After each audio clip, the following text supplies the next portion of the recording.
Dakika 90 zilikuwa nzuri, jamaa walikuwa wana morali, wameonyesha kile ambacho walikuwa wanahitaji katika hatua hii ya nusu finali. Wamecheza vizuri. Kwa hiyo nashukuru Mungu mpaka kufikia hapa.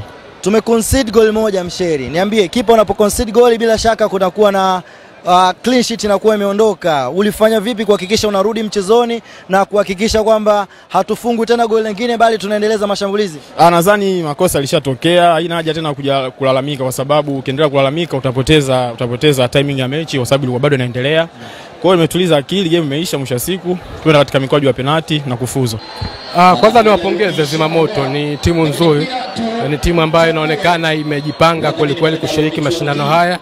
Lakini niwapongeze wachezaji wetu na benchi la ufundi kwa kuhakikisha tunalinda heshima ya klabu yetu, na kuwepo Pemba kumeonyesha kwamba tumekuja kwa dhamira gani kutokana na matokeo hayo yaliyopatikana leo. Sio matokeo ambayo wengi tungependa tuyapate kwa aina hii, tulitamani kwamba tuyapate katika tuliyoyazoea. Sio matokeo ambayo tumeyazoea, lakini alhamdulillah tumepata kile ambacho tumeandikiwa.